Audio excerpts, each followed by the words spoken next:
Hello and welcome back. In this tutorial I'm going to show you how to make a wood grain pattern in Illustrator that you can apply to pretty much anything. As you know, patterns are pretty versatile. You can turn them into brushes, you can lay them over text and use them as clipping masks and all that sort of thing. So really good things to know. Anyway, I'm going to go ahead and get started. First I'm going to start off by selecting my rectangle tool and by just clicking on the screen, and I'm going to set the first rectangle to be 5 inches by 5 inches, which is 360 points. But Illustrator will go ahead and it'll convert all that for you. The next thing that we're going to do is choose the color, and we're going to just choose this medium brown here. That's the one I'm going to choose. You can certainly choose your own color. Then we're going to make another rectangle by clicking on the screen once again.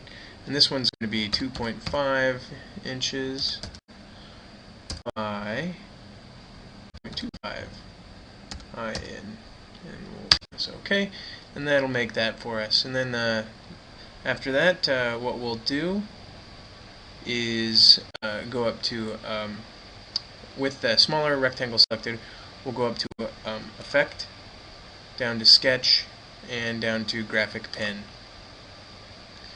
We want to make sure that our stroke length is set to 15, the light and dark balance is set to 2, and the stroke direction is set to vertical, and it should look something like this, if you can see that.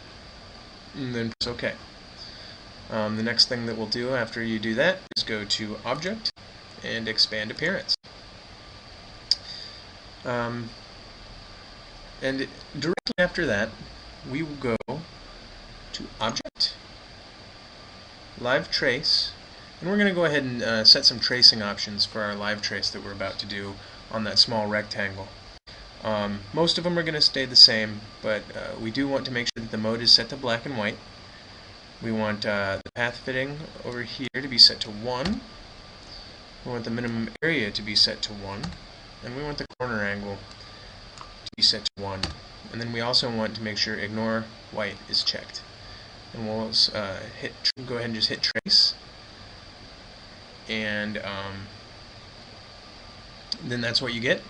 The next thing we'll do is we'll go up to Object and down to Expand, and we'll expand the object and the fill, and we'll press OK. And that'll just expand our object like we told it to do. And the next thing we'll do is we'll just drag it over the top of our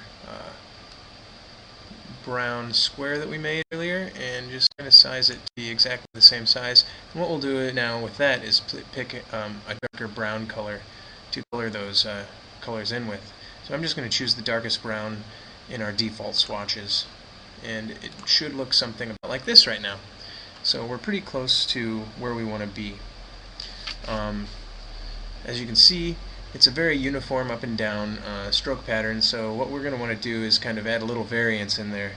And how we're going to do that is we're going to go over to our toolbars, and we're going to click on our warp tool, and it's one of the ones under your rotate tool.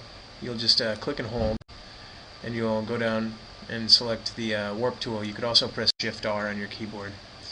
Also, after you've gotten that one so that it's up on the top of your toolbar, you can double click on it and kind of mess around with the settings here. You want to make sure intensity is set to 10, and you can change the size and the width to be equal. I'm going to make them both 70 points, and then I'll just leave the rest the same. And then what we'll want to do is select our wood grain, and then we'll select our warp tool that we just made sure we had those presets on. And we'll just kind of do as much of a variance on this as we want, and it really doesn't matter. In my opinion, it's pretty hard to do too much here, but I'm sure you can figure out how. Anyway, so I just did a little bit there, and you can see now that it is kind of wavy, and it looks a lot better already. The last thing that we're going to do is go ahead and select the warp tool out of the same toolbar by clicking and holding it down and finding the twirl tool. Then we'll double click on that, and we want to make sure that the width is 50, the height is 70, the twirl rate is 10, and simplifies set to 20. The rest should they can stay to the defaults. And I'll press OK. What we're going to do now is, as you can see, that adds a kind of oval-like pattern to your tool there. And what we're going to do is just click and hold in a couple spots to kind of resemble a knot in the wood. And you can do as much of this as you want on the twirling, or as least as you want, or less as you want.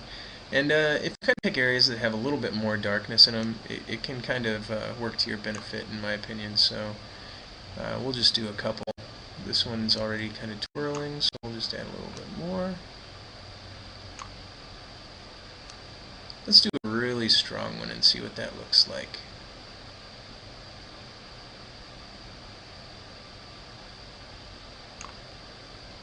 Okay, so you can see that there's 3 different kind of strengths I've done right there, and I kind of picked arbitrary points. You might want to choose more intentional points than I did, but that's pretty much the idea, and that'll make your wood grain. And after you have that done, you can simply highlight everything and go to your windows and go to your Pathfinder, make sure your Pathfinder's open, and you can merge the objects together by clicking on this bottom kind of almost middle option right here, and that'll merge them together and make them one solid object, so that you can kind of move them around and not have to worry about selecting some of the wood grain and all that. And then maybe what you do is you decide you want to use it on some text. So I'll go ahead and just show you real quick how that would work. I'll just make some text. Glazefolio design block. And I'll just make it big enough so you can see it.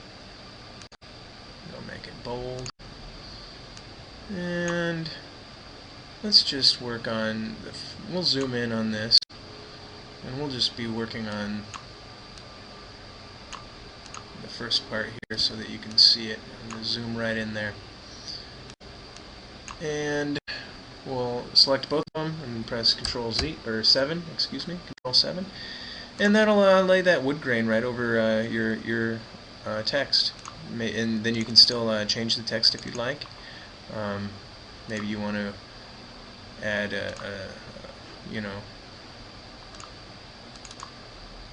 maybe you want to add a stroke to your text. That's what it'll do. It kind of adds a stroke to the wood grain as well, which is an interesting look, as you can see. Or you can certainly add drop shadows and that sort of thing too. Just kind of play around with it. Anyway, that's the end of this tutorial.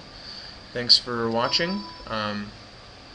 Please feel free to comment, follow me on Twitter, Facebook, subscribe to my channel, and thanks for watching.